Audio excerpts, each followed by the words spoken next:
Bonjour et bienvenue, voici notre tour d'horizon économique, géopolitique, énergétique et boursier pour comprendre comment tourne la planète finance qui semble littéralement tourner au gag. C'est sur l'inforruptible et nulle part ailleurs, et la thématique du jour ce sera plus les signaux sont à fuir, plus Wall Street semble se réjouir.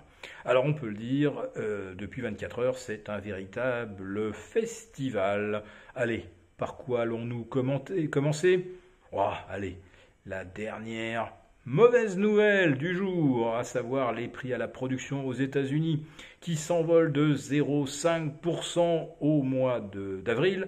On les espérait en léger repli, et bien c'est tout le contraire qui se produit. Et même l'indice Core hors alimentation et énergie grimpe de plus 0,3%, repasse la barre des 3%, on est à 3,10 alors qu'on espérait un retour vers 2,6, 2,5. C'est donc tout l'inverse qui se produit et ça a immédiatement enregistré une tension de 4-5 points sur les rendements obligataires, de quoi doucher un peu les marchés. Et bien au bout de 5-10 minutes, hop, on se détendait un petit peu et de 5 points, on revenait à plus 2 points de rendement.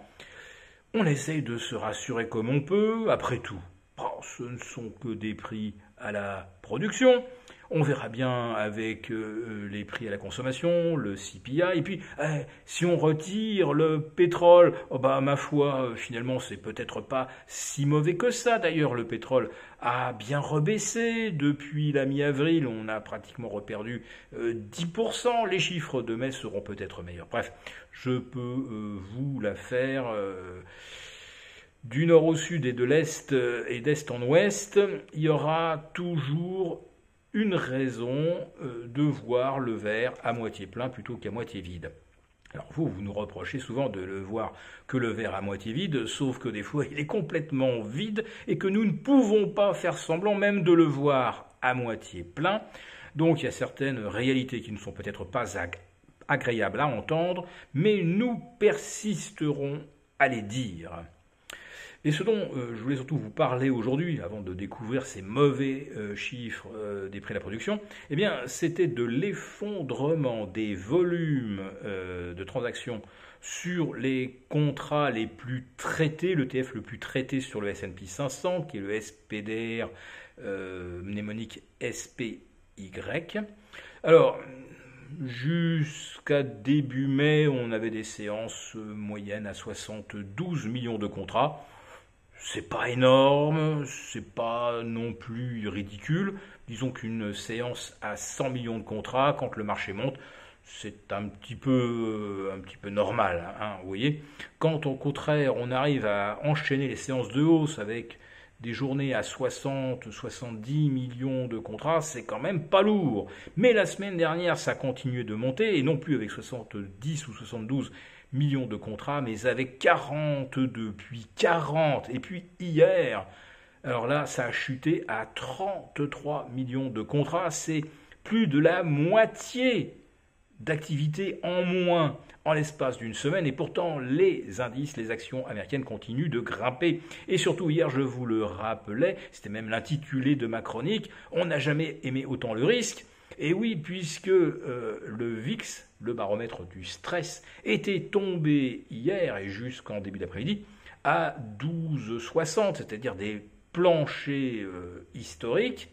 Et puis hier, curieusement, alors que le S&P n'a strictement rien fait, et pour cause, je vous le disais, il n'y avait carrément pas de volume, il n'y avait pas de volatilité non plus, on a fini à moins 0,02 après une séance où on a dû faire moins 0,10 plus 0,10 moins 0,20 pour finir à 0, et le VIX a fait une embardée inexplicable et inexpliquée de plus 8,5%. Un jour où il ne se passait rien.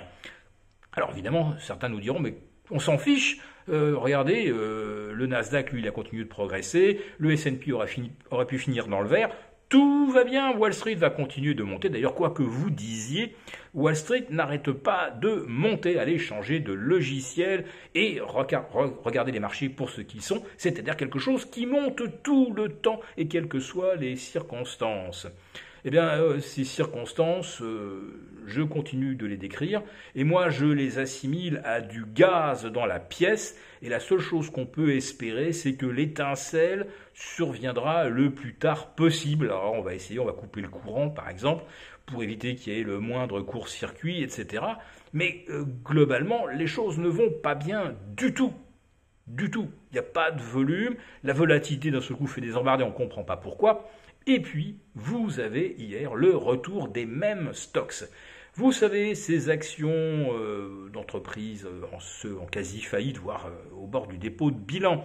On se rappelle de GameStop, d'AMC, de Lucid Group.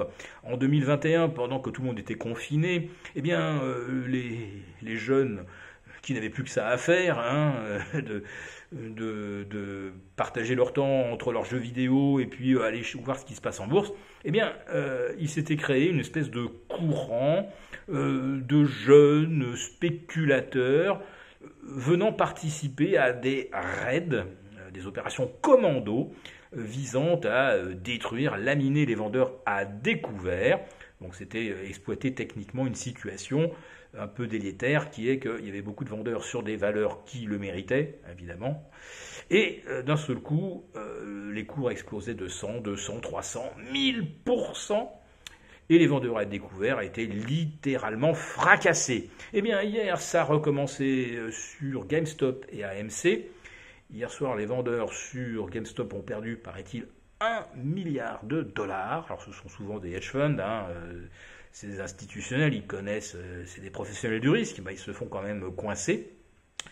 Sur AMC, ça a pris 75%. Bref, encore une séance de folie complète. Tout ça parce que Roaring Kitty, c'est-à-dire le chaton rugissant, serait peut-être de retour. En tout cas, il a publié des petits dessins humoristiques et immédiatement toute sa communauté a pensé que c'était le grand retour de la spéculation, de l'hyper-spéculation sur des valeurs pourries, mais qui permettent de gagner beaucoup d'argent en laminant les vendeurs. Bon, quand on voit un marché qui n'est composé que de ce genre d'anecdotes, ne me faites pas croire que le marché n'est pas à fuir, même si Wall Street a l'air de s'en réjouir.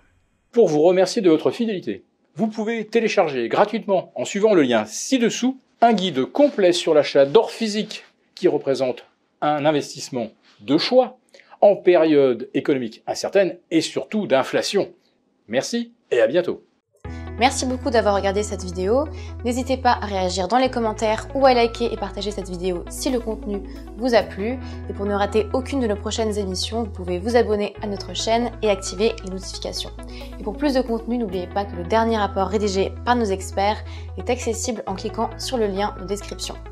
On se retrouve tout de suite dans les commentaires et je vous dis à très bientôt pour une prochaine vidéo.